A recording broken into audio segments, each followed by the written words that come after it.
Assalamualaikum warahmatullahi wabarakatuh.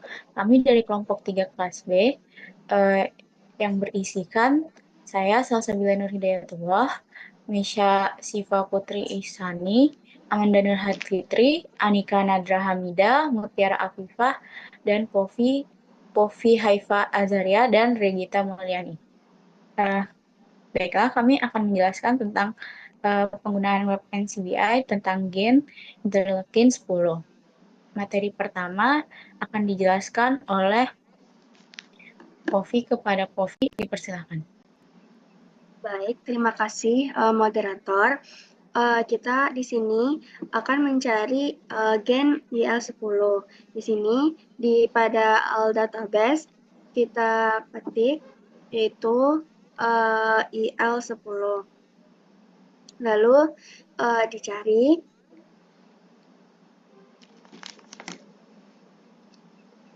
Di sini kita bisa lihat berapa jumlah database di gen IL10 ini, yaitu 1741 database. Diklik, lalu dipilih yang nomor 2, yaitu pada Homo sapiens.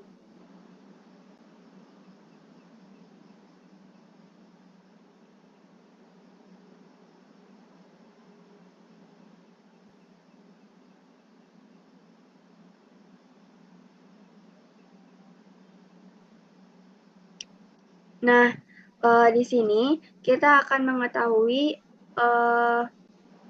gen tersebut terletak di kromosom berapa. Di scroll ke bawah. Kromosom IL10 ini dia terletak di kromosom pertama dengan lengan panjang lokusnya 32 dan sublokusnya 1. Jumlah eksonnya yaitu 7. Untuk panjang DNA-nya yaitu 206679841 sampai 206869223. Selanjutnya dikembalikan ke moderator. Baiklah, terima kasih kepada Siva untuk materi. Terima kasih kepada Povi. Untuk materi selanjutnya akan disampaikan oleh Siva. Pada Siva, dipersilakan. Baiklah, terima kasih pada moderator. Baiklah, untuk selanjutnya adalah fungsi dari gen tersebut.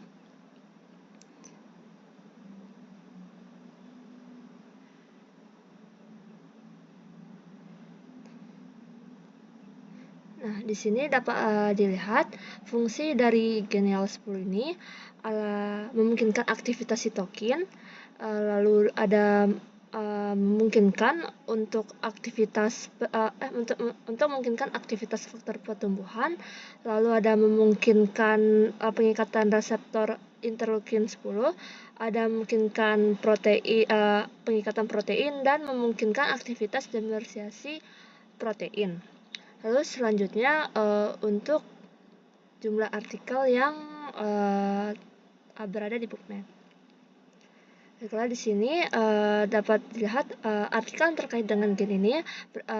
Untuk yang teratas ada 5, lalu sisanya ada terdapat 3.426 artikel yang terkait di PubMed.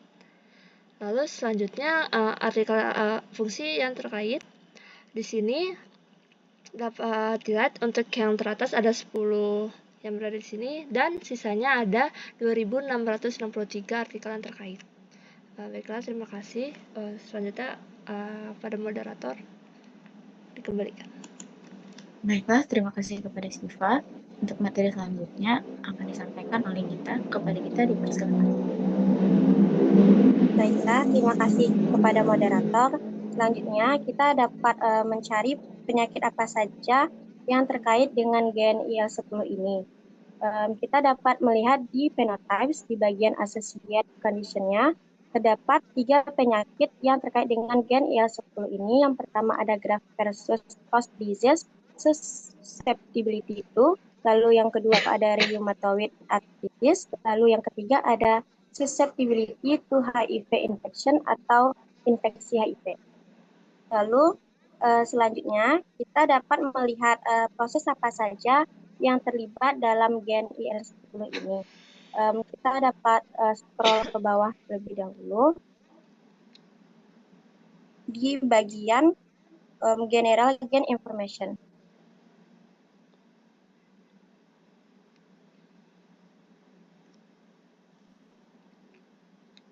Di bagian General Gen Information terdapat ada 78 proses dan 25 yang teratas. Salah satunya yaitu adalah involved in B cell differentiation dan sebagainya. Baiklah, saya kembalikan ke Baiklah, terima kasih kepada Gita. Untuk materi selanjutnya akan disampaikan oleh Anika. Kepada Anika dipersilakan. Baiklah, terima kasih moderator. Pada kali ini kita mencari komponen dari gen tersebut, yaitu terdapat 3 komponen yang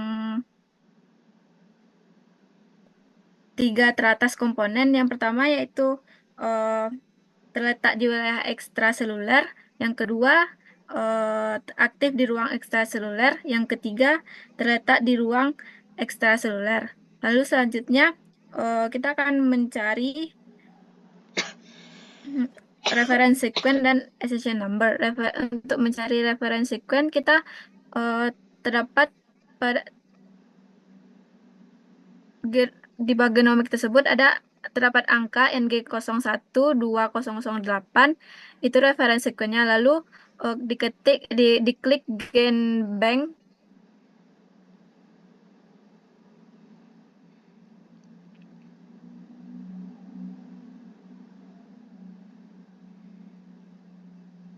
Reference sequence dari NCBI. Lalu accession number-nya yaitu NG012088. Saya kembalikan ke moderator. Baiklah, terima kasih kepada Anika. Untuk materi selanjutnya akan dibacakan oleh saya, yaitu cara menentukan bagian-bagian dari exonnya. Pada bagian gen bank, ketika di scroll ke bawah itu akan memperlihatkan exonnya, misalnya exon dari 2601 sampai 2605. Ketika diklik bagian exonnya akan memunculkan urutan basa nitrogen dari exon tersebut.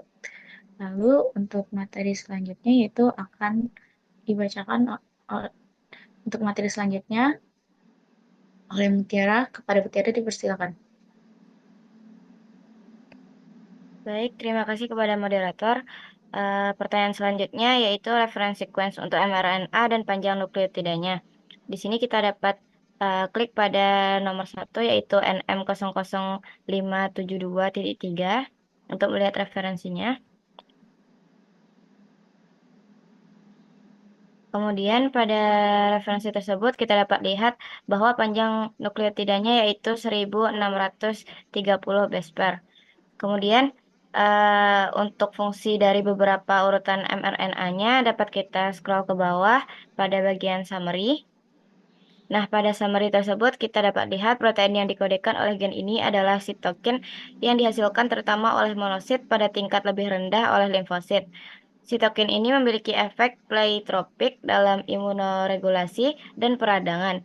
Jadi sitokin ini juga dapat meningkatkan kelangsungan hidup sel B, proliferasi, dan antibodi produksi. Sitokin dapat memblokir aktivitas NF-kappa B dan bersifat terlibat dalam regulasi jalur persinyalan JAK-STAT dan untuk fungsi imunoregulator penting dalam saluran usus. Sekian dari saya kembalikan kepada moderator. Baiklah, terima kasih kepada Mutiara. Untuk materi selanjutnya akan disampaikan oleh Amanda. Kepada Amanda dipersilakan. Baik, terima kasih atas kesempatannya moderator. Jadi pertanyaan selanjutnya itu reference sequence dari protein serta panjang asam aminonya. Nah, jadi kita masih berada di nomor 1. Kemudian kita klik yang bacaannya NP 000563 titik 1. Nah, di 178 AA ini adalah panjang asam aminonya. Sedangkan NP0000563 itu merupakan accession number-nya. Untuk referensinya itu adalah di NCBI. Fungsi dari masing-masing asam amino ini bisa kita lihat di bagian summary. Fungsinya sama seperti yang sudah disebutkan pada bagian mRNA sebelumnya, yakni gen ini mengkode protein sitokin yang diproduksi terutama di bagian monosit dan dalam jumlah yang lebih sedikit dapat diproduksi oleh limfosit. Sekian, dikembalikan kepada moderator. Baiklah, terima kasih kepada Amanda. Baiklah, sekian dari penjelasan kami kelompok 3 tentang bagaimana cara menggunakan lab NCBI. Assalamualaikum warahmatullahi wabarakatuh.